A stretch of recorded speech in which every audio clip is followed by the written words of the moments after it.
Konon katanya pada masa penjajahan Belanda di Indonesia, bahwa salah satu kesulitan yang dihadapi oleh rakyat di dalam masa penjajahan Belanda terhadap bangsa kita adalah di mana ada peraturan apabila masyarakat pribumi harus melewati rumah Afdeling, rumah daripada seorang pejabat Belanda, maka dia tidak boleh melewati rumah itu, walaupun itu dia dari jalan dengan rumah itu cukup jauh, dia tidak boleh melewatinya dengan berjalan kaki atau dengan berjalan tegak. Jadi dia harus melewati rumah pejabat Belanda itu dengan cara merangkak, saudara-saudara. Saya waktu mendengar cerita seperti itu, saya tidak bisa habis berpikir, mengapa ada masyarakat diperlakukan seperti itu. Tapi itulah salah satu bukti kejahatan dari sebuah penjajahan. Bagaimana masyarakat kita, bangsa kita, diperlakukan begitu rendah, dan mereka mengangkat diri mereka, para penjajah itu, begitu tinggi. Sehingga bangsa kita atau masyarakat kita yang harus melewati rumah pejabat itu, harus merangkak melewatinya. Saudara-saudara, itu adalah sebuah kejahatan kemanusiaan. Penjajahan adalah sebuah kejahatan kemanusiaan. Dan kita bersyukur oleh anugerah Tuhan, oleh perjuangan dan pengorbanan daripada para pahlawan, bangsa kita sekarang bisa merdeka. Bangsa kita sekarang merayakan, nah besok atau lusa, tanggal 17 Agustus, merayakan 76 tahun kemerdekaan Indonesia. Oleh karena itu saya ucapkan, merdeka! Merdeka! Merdeka! Hari ini Tuhan mau mengajar kita tentang kemerdekaan dalam iman Kristen. Untuk itu saya bacakan kepada kita Galatia pasal 5 ayat 1. Galatia pasal 5 ayat 1 bunyinya seperti ini. Supaya kita sungguh-sungguh merdeka, Kristus telah memerdekakan kita. Karena itu berdirilah teguh dan jangan mau lagi dikenakan kuk perhambaan. Supaya kita sungguh-sungguh merdeka, Kristus telah memerdekakan kita. Karena itu berdirilah teguh dan jangan mau lagi dikenakan kuk perhambaan. Bapak, Ibu, Saudara yang dikasihi Tuhan, dalam firman Tuhan ini dikatakan supaya kita sungguh-sungguh merdeka. Ini artinya bahwa ada kemerdekaan yang tidak sungguh-sungguh. Itu artinya bahwa ada kemerdekaan yang semu. Jadi mengaku merdeka, tetapi sebenarnya tidak punya kemerdekaan. Tetapi firman Tuhan ini berkata, supaya kita sungguh-sungguh merdeka, Kristus telah memerdekakan kita. Oleh karena itu kita perlu memahami apa sih arti daripada sebuah penjajahan itu. Supaya kita sungguh-sungguh mengerti bahwa kita adalah orang yang sungguh-sungguh merdeka, di dalam Kristus kita telah dimerdekakan, maka pertama-tama kita harus mengerti apa arti sebuah penjajahan. Nah, saudara-saudara, untuk itu mari kita baca di dalam Yohanes pasal 8. Yohanes pasal 8, firman Tuhan berkata seperti ini di dalam ayat yang Yohanes pasal 8, firman Tuhan berkata seperti ini di dalam ayat yang ke-34.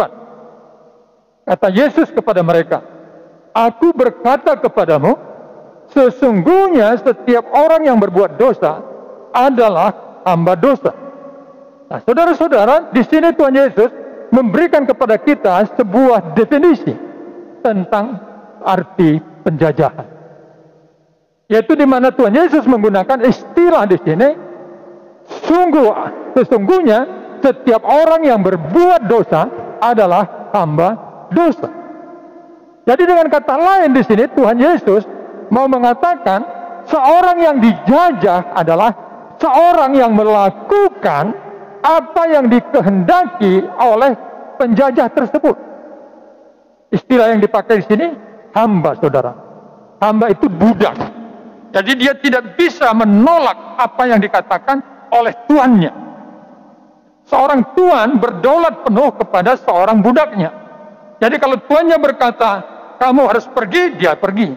Tuannya berkata, kamu datang, dia datang. Dia tidak bisa menolak keinginan tuannya. Dan Tuhan Yesus mengatakan, penjajahan itu adalah ketika kita tidak mampu menolak apa yang diperintahkan yang sebenarnya tidak sesuai dengan keinginan kita. Saudara-saudara, memang di sini Tuhan Yesus menggunakan kata dosa. Jadi sama seperti tadi, contoh yang pernah diceritakan oleh seseorang kepada saya, bagaimana masyarakat itu dibuat sebuah ketetapan oleh para penjajah. Kalau melewati rumah pejabat Belanda itu, mereka harus merangkak melewatinya dan tidak boleh berjalan. Jadi itulah arti penjajah. Kita bersyukur bangsa kita hari ini sudah merdeka. Artinya bangsa kita sudah berdaulat, punya kedaulatan penuh terhadap tanah air kita, punya kedaulatan penuh dalam politik, punya kedaulatan penuh di dalam membangun bangsa kita. Kita bersyukur untuk itu. Tetapi kalau memahami arti penjajahan yang dikatakan Tuhan Yesus ini, bahwa sesungguhnya orang yang melakukan dosa itu adalah hamba dosa, berarti kita harus bertanya kepada diri kita. Memang sebagai bangsa Indonesia, kita telah merdeka karena kita telah memiliki kedaulatan dalam negara kita. Tetapi apakah kita sungguh menjadi seorang yang sungguh-sungguh merdeka dalam hidup kita? Saya ajak kita melihat contoh kebenaran daripada apa yang dikatakan Galatia pasal 5 ayat 1, di mana dikatakan seperti ini. Supaya kita sungguh-sungguh merdeka, Kristus telah memerdekakan kita, karena itu berdirilah teguh dan jangan mau lagi dikenakan kuk perhambaan. Contoh pertama, saudara-saudara, adalah Maria Magdalena.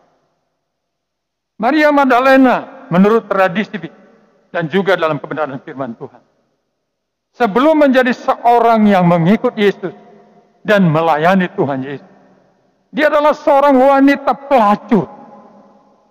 Dan dia adalah seorang yang dirasuki oleh 7 roh jahat. Hidupnya penuh dengan dosa. Hidupnya penuh dengan kejahatan.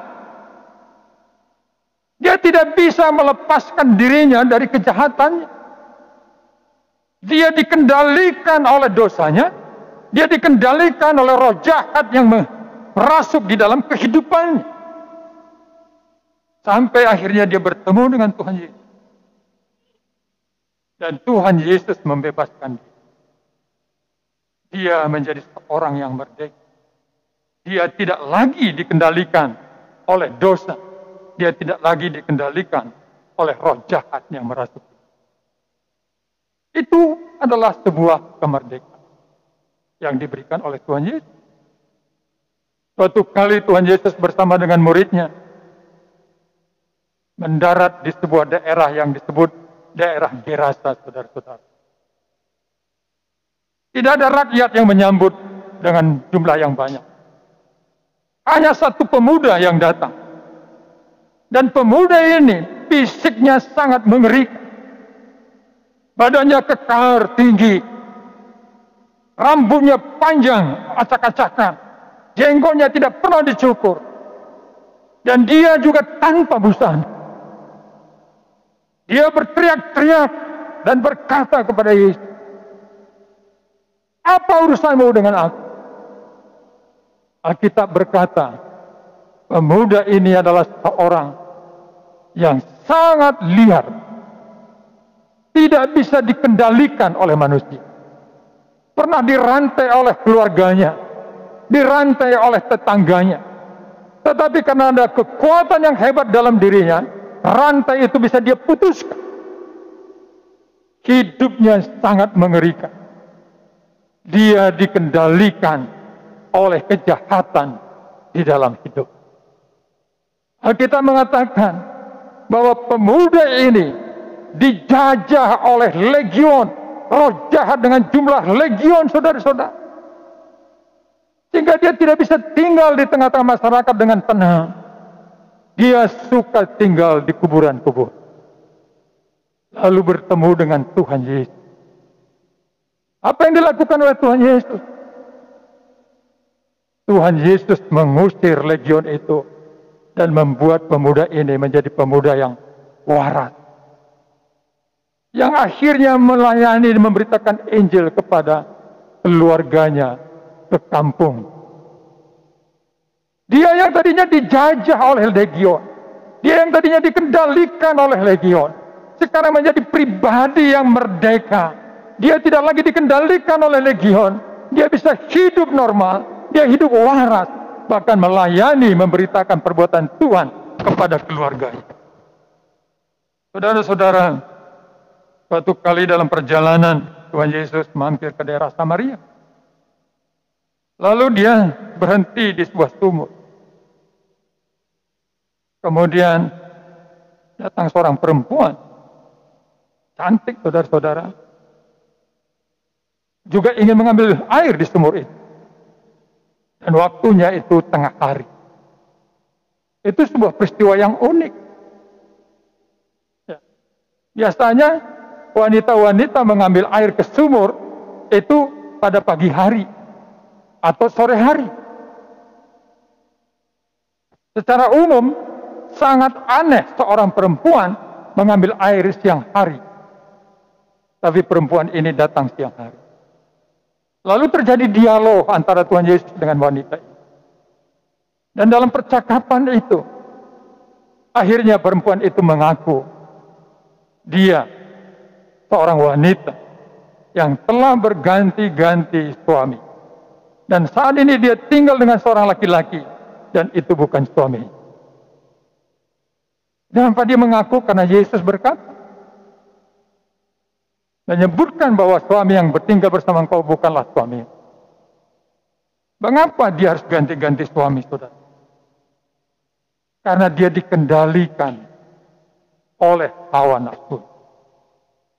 Dikendalikan oleh kuasa yang tidak bisa dia lawan. Tetapi sesudah percakapan itu, akhirnya wanita ini pulang ke kampungnya dan memberitakan bahwa dia telah bertemu seorang nabi.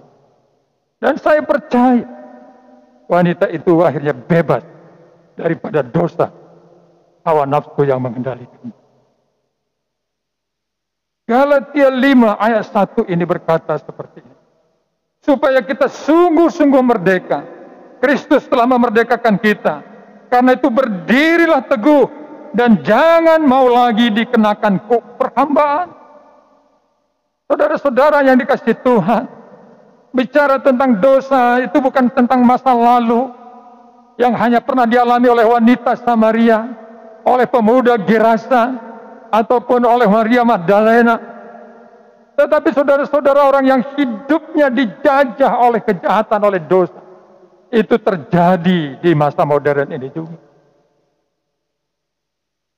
Saudara-saudara, saya pernah bertemu dengan seorang pemuda, di mana pemuda ini sudah sangat berat dalam kecanduan narkoba. Orang tuanya berkata, kami tidak sanggup lagi mengatasi. Saudara-saudara, sesudah kami bercakap dengan orang tua ini, lalu kita bina pemuda ini, kita bawa dia ke rumah, lalu dalam beberapa bulan dia bisa bebas. Karena apa? Karena Tuhan Yesus sanggup membebaskan orang daripada perbudakan dosa seperti itu. Hari ini di dalam kita akan merayakan hari kemerdekaan negara kita, bangsa kita Indonesia. Kita bersuka cita atas kemerdekaan bangsa kita. Kita bergembira atas kemerdekaan bangsa kita. Tetapi firman Tuhan ini mau mengatakan kepada kita, adakah kita juga merayakan kemerdekaan yang menjadi kemerdekaan pribadi dalam hidup kita?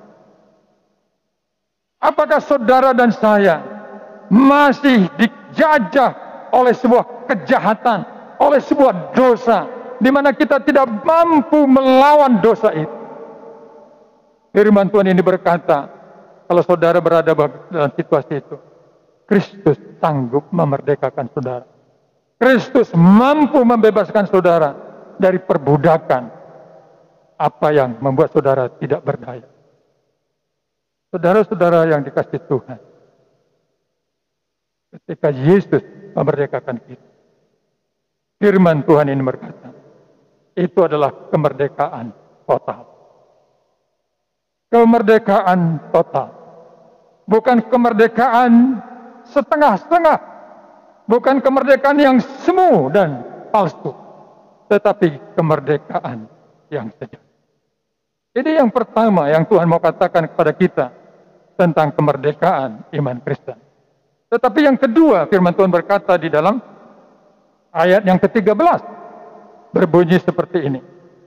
Saudara-saudara, memang kamu telah dipanggil untuk merdeka, tetapi janganlah kamu mempergunakan kemerdekaan itu sebagai kesempatan untuk kehidupan dalam dosa, melainkan layanilah seorang akan yang lain oleh kasih.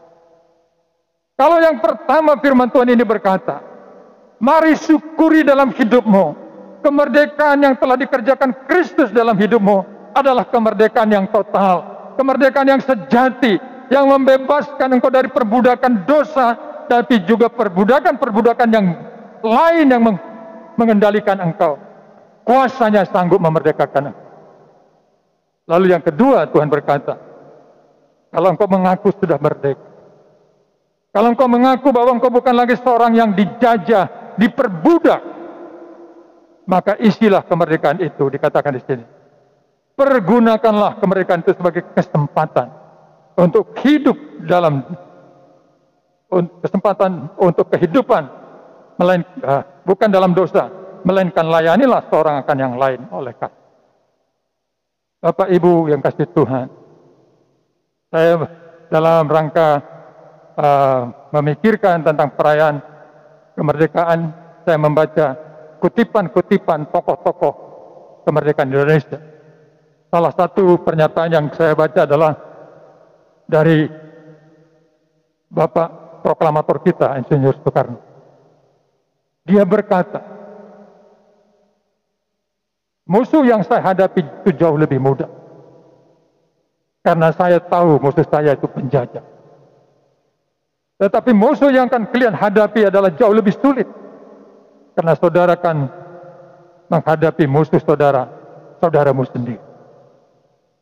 Itu sebenarnya mau mengatakan, sesudah kemerdekaan ini diraih, akan ada masa di mana kemerdekaan itu harus diisi. Tetapi dalam mengisi kemerdekaan itu tidak semudah melawan penjajah, karena harus diisi dengan sebuah pergumulan, perjuangan melawan saudara sendiri.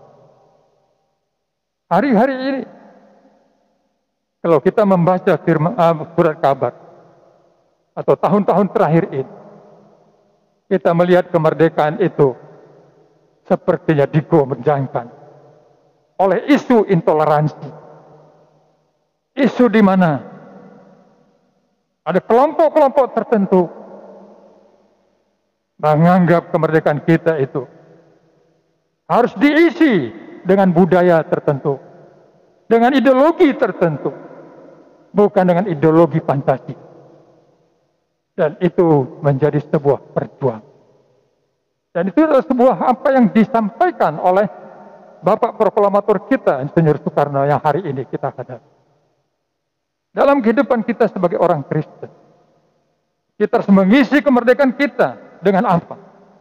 Dikatakan di dalam ayat 13. Janganlah kamu mempergunakan kemerdekaan itu sebagai kesempatan untuk kehidupan dalam dosa, melainkan layanilah seorang kan yang lain oleh kasih. Kita harus mengisi kemerdekaan kita, kemerdekaan yang diberikan oleh Kristus dalam hidup kita, dengan cara hidup saling mengasihi. Karena di dalam ayat 15 dikatakan, ayat 14, sebab seluruh hukum Taurat tercakup dalam satu firman ini, yaitu kasihilah sesama manusia seperti dirimu sendiri. Bapak Ibu yang dikasihi Tuhan, hanya dengan saling mengasihi kita bisa menghancurkan intoleransi.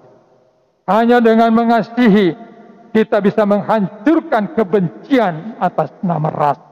Dengan mengasihi kita bisa menghancurkan kebencian atas nama agama.